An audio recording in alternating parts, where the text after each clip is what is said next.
Hello viewers, today we will discuss about in database there are two type of programming language और command DDL। But इसे देखने से पहले जो भी मेरे चैनल पे न्यू है वो मेरे चैनल को सब्सक्राइब कर दीजिए सो दैट कंप्यूटर से रिलेटेड सारे अपडेट्स आपको मिलते रहे। तो DDL किसे बोलते हैं? देखिए, इसमें हम लोग को प्रोग्रामिंग लैंग्वेज या कमांड बोल सकते हैं, ठीक है, वो हमें पढ़ना है। ये बहुत ज़्यादा इम्पॉर्टेंट है, ये आता ही आता है, ठीक है। जैसे कि मैंने बताया प्राइमरी की या फॉरेन की आता है, उसी तरह ये भी आता है, बहुत इम्पॉर्टेंट है। और वो तो नॉर्मली उसमें डेफिनेशन आ जाता है, पर ये इससे कमांड्स लिखने आता है। तो हम लोग देखेंगे कि कमांड्स क्या होता है। तो सबसे पहले देख लेते हैं दो लैंग्वेज कौन कौन सा है जो प्रोग्रामिंग लैंग्वेज हमको समझना है। तो प्रोग्रामिंग लैंग्वेज क्यों डेवलप किया जाता है, क्यों बनाया जाता है, सबसे पहले ये समझ लेते हैं। तो प्रोग्रामिंग लैंग्वेज इसलिए डेवलप किया जाता है ताकि हम प्रोग्राम क्रिएट करें और उसी के हेल्प से कंप्यूटर को चलाया जाता है। जैसे कि आप लोग को पता है कंप्यूटर क्या खुद ही उसका खुद दिमाग है, क्या उसका खुद का दिमाग है? नहीं है। उसमें जो चिप डाला हुआ रहता है उससे वो काम करता है। तो उस चिप में क्या रहता है? प्रोग्रामिंग लैंग्वेज, कोडिंग रहता है। उसमें लिखा रहता है कि हाँ ये अगर यूज़र स्क्रीन में टच करेगा तो ये खुलना चाहिए, वो खुलना चाहिए। तो वो प्रोग्रामिंग लैंग्वेज सीखना पड़ता है। उसी तरह हमें डेटाबेस क्रिएट करने में ये जो टेबल मैंने आराम से हाथ से बना दिया वो इस तरह से आसानी से नहीं बनता, उसके लिए कमांड याद करना पड़ता है। तो हम लोग दो प्रोग्रामिंग लैंग्वेज के हेल्प से हम लोग कमांड देखेंगे। तो सबसे पहला है DDL, डेटा डेफिनेशन लैंग्वेज। सबसे पहले डेफिनेशन देख लेते हैं। डेटा डेफिनेशन और data description language is a syntax और structure for creating and modifying database objects such as table, index and users called DDL। तो डेटा डेफिनेशन लैंग्वेज एक ऐसा लैंग्वेज है जिसमें कि हम लोग टेबल कैसे क्रिएट करते हैं, उसमें क्या क्या बदलाव कर सकते हैं, मॉडिफिकेशन कर सकते हैं, उसको हम देखते हैं।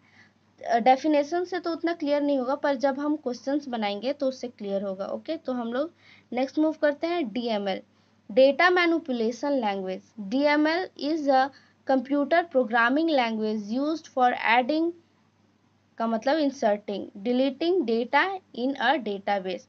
ऐड करते हैं, जैसे कि क्या हो गया, क्रिएट करना, ऐड करना और डिलीट करना। इसमें हम इंसर्ट करना, डिलीट करना ये सब सीखते हैं, और इसमें क्या, क्रिएट करना और मॉडिफाई करना हम लोग सीखते हैं। तो ये दो लैंग्वेज है जिसके हेल्प से डेटा क्रिएट होता है। तो SQL DBMS कमांड, तो देखिए DDL के अंदर कौन कौन से कमांड आते हैं? Create, alter, drop, rename, insert, update, delete, select. तो हम एक एक करके देखते हैं। ओके, सबसे पहला DDL कमांड। DDL कमांड में सबसे पहला create command use to create table. जैसा कि मैंने बताया कि हम क्या कर रहे थे, टेबल क्रिएट कर रहे थे, पर नॉर्मली हम लोग पेंसिल से क्रिएट कर रहे थे। इस टेबल का क्या नाम है? Student detail. और हम लोग नॉर्मली हम लोग क्या फील्ड बनाए, क्या बोलते हैं, कॉलम को फील्ड बोलते हैं और रो को क्या बोलते हैं, रिकॉर्ड। तो हम लोग सबसे पहले फील्ड बनाए, मतलब नेम, क्लास, रोल नंबर, ऐसे हम लोग पेन से बनाए। अब इसको हम प्रोग्रामिंग लैंग्वेज से कैसे बनाएंगे वो देखते हैं। तो सबसे पहला क्या है, क्रिएट कमांड। तो हम लोग टेबल को क्रिएट कैसे करते हैं, तो उसका सिंटैक्स ये है। सबसे पहले क्रिएट लिखना होगा टेबल, फिर टेबल का नाम। मान लीजिए कि आप स्टूडेंट से रिलेटेड बनाना चाहते हैं तो स्टूडेंट लिख सकते हैं। हॉस्पिटल अगर टेबल का नाम देना चाहते हैं तो हॉस्पिटल लिख सकते हैं। एम्प्लॉय टेबल का नाम देना चाहते हैं तो एम्प्लॉय लिख सकते हैं, ठीक है। अब कॉलम 1 और डेटा टाइप, तो देखिए मैंने यहाँ कॉलम 1 क्या लिया है, नेम, ठीक है। तो आप लोग ये सिंटैक्स है। सिंटैक्स का मतलब क्या होता है, प्रोग्रामिंग लैंग्वेज में सिंटैक्स का मतलब क्या होता है? जैसे कि हम लोग इंग्लिश में कोई भी एप्लीकेशन लिखते हैं तो एप्लीकेशन का एक फॉर्मेट होता है कि हम लोग इधर साइड एड्रेस लिखेंगे और इधर साइड एड्रेस लिखते हैं, इधर बाकी सब डिटेल, फिर हाफ में लिखते हैं, फिर रिक्वेस्ट करते हैं, फिर सबसे लास्ट में थैंक यू लिखते हैं। तो वो फॉर्मेट होता है।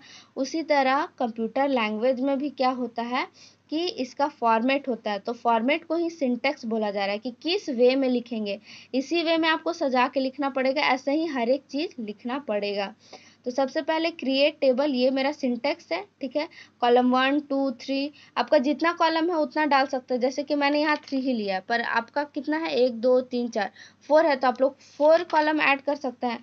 और डेटा टाइप, जैसे कि मैंने बताया डेटा टाइप, कॉलम 1 नेम में किस टाइप का डेटा स्टोर हो रहा है, तो कैरेक्टर, तो यहाँ कैरेक्टर लिखना है। और यहाँ लेंथ, वो उसका लेंथ लगभग कितना जाएगा, अगर कोई भी नाम इंसर्ट करेगा तो कम से कम 10 डिजिट का, 10 डिजिट भी ज़्यादा हो गया, कम से कम 5, तो आप लेंथ 5 भी लिख सकते हैं। इसको एक एग्जाम्पल के हेल्प से समझते हैं। तो देखिए यहाँ हम क्रिएट करना चाह रहे हैं टेबल, क्रिएट टेबल स्टूडेंट, ठीक है। देखिए क्रिएट कमांड में क्या था, क्रिएट लिखना है सबसे पहले, देख रहे हैं ना सिंटेक्स में क्या था, क्रिएट लिखना है, तो मैंने क्रिएट लिखा।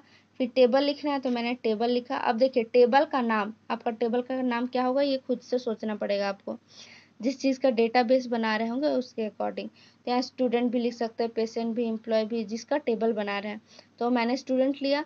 अब देखिए नेम मेरा फर्स्ट फील्ड, जैसा कि मैंने दिखाया फर्स्ट फील्ड, मुझे इस टाइप का टेबल बनाना है, तो फर्स्ट फील्ड क्या है, नेम, या इस टाइप का टेबल बना। तो फर्स्ट फील्ड नेम है, तो नेम किस टाइप का, वैरकर मैंने दे दिया है, क्योंकि वैरकर ज़्यादा मतलब कैरेक्टर ना लिख के वैरकर ही लिखिए, कैरेक्टर भी लिख सकते हैं पर वैसा कोई प्रॉब्लम नहीं है। पर वैरकर में क्या होता है कि हम लोग नॉर्मली डिजिट नंबर दोनों डाल सकते हैं, तो और ये ज़्यादा मान लीजिए कि हम लोग कैरेक्टर में 10 लिया, और 10 से भी किसी का बहुत लंबा नाम होता है, उस वैसे में अगर आ गया तो थोड़ा तो प्रॉब्लम हो जाएगा, इसीलिए हम लोग वैरकर ही लेते हैं। वैरकर ही आप लोग लीजिए तो ज़्यादा अच्छा रहेगा। अब देखिए इसका लेंथ डाल दिया, तो हम लेंथ 20 डाल दिए, आप 10 भी डाल सकते हैं, 5 भी डाल सकते हैं, क्योंकि किसी इंसान का मान लीजिए रिया, प्रिया, सिया, तो उसमें कितना डिजिट होता है अप्रॉक्स, तो देखिए किसी में 5, किसी में 7, कोई टाइटल जोड़ रहा है, कोई मिस्टर ऐड कर रहा है, तो उसको सारा मिला के शायद 10-15 डिजिट हो सकता है, तो इसलिए मैंने 20 ले लिया। अब देखिए रोल नंबर किस टाइप का डेटा है, इसमें किस टाइप का डेटा स्टोर होता है, तो रोल नंबर में 1 2 3 4 5 ही लिखते हैं, तो ये किस टाइप का डेटा है, नंबर, इसलिए मैंने नंबर लिखा है, और यहाँ उसका रेंज देना है, लेंथ देना है। अब नेक्स्ट देखते हैं क्लास, तो क्लास किस टाइप का है, तो देखिए वैरकर लिया है, क्योंकि किसी कोई कोई क्या करता है कि नॉर्मली नंबर लेते हैं और कोई कोई रोमन वर्ड लिखते हैं, तो रोमन वर्ड क्या है, कैरेक्टर है एक टाइप का, इसलिए वैरकर लिया है, और इसका लेंथ इतना। DOB डेट ऑफ बर्थ, उसके लिए डेटा टाइप होता है डेट, डेट लिखना है, और ब्रैकेट में कुछ भी देख सकते हैं। एड्रेस के लिए वैरकर ही ले लिया, क्योंकि एड्रेस क्या होता है कि M111 अगर मान लीजिए तो उसमें डिजिट भी है और क्या कैरेक्टर भी, तो जैसा ही आप इतना टाइप करेंगे, और ध्यान रखना देखिए कॉमा इसके बाद है, तो इसके बाद देना है, समझ में आया। देखिए जहाँ जहाँ ब्रैकेट है सेम टू सेम वैसे ही लिखना है ब्रैकेट, ये सब चीज़ ऑप्शनल हो सकता है, पर ये जो ब्रैकेट है कॉमा है, ये सब वैसे ही देना है जैसे कि दिया हुआ है। तो जैसे ही आप ये कीजिएगा, इंटर क्लिक कीजिएगा, तो देखिए आपका ऐसा टेबल क्रिएट होके आ जाएगा, जिसका नाम रहेगा student, name, roll number, class, date of birth, address. Okay, अब हम लोग देखते हैं कि टू अल्टर, अल्टर का मतलब क्या होता है, हम लोग देखिए DDL में नेक्स्ट देख रहे हैं alter table, to add a column in a table, to add a column in a table, alter table, table name, add column name, data type.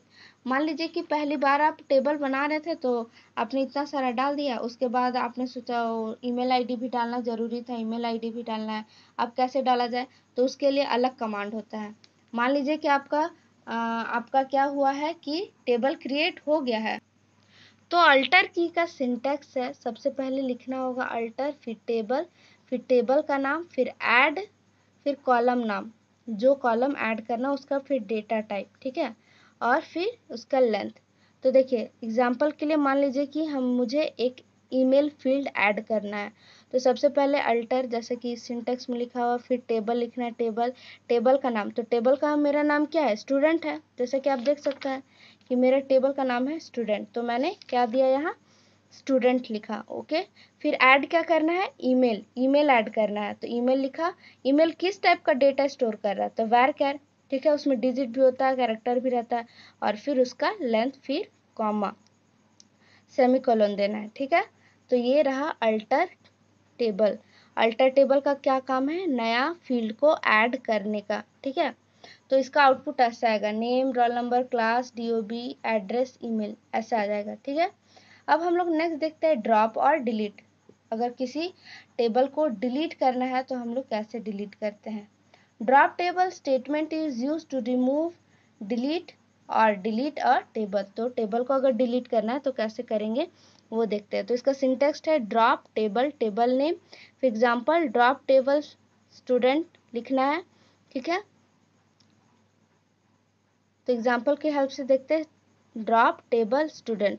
तो स्टूडेंट का टेबल को पूरा डिलीट कर देना है। मान लीजिए कि क्लास 10 का स्टूडेंट लोग चले गए हैं, तो अब उसका क्या काम, तो नहीं काम है, तो हम क्या करेंगे, स्टूडेंट, जैसे कि मैंने टेबल का नाम स्टूडेंट लिखा हुआ है, स्टूडेंट 10 करके आप नाम लिख सकते हैं स्टूडेंट्स का।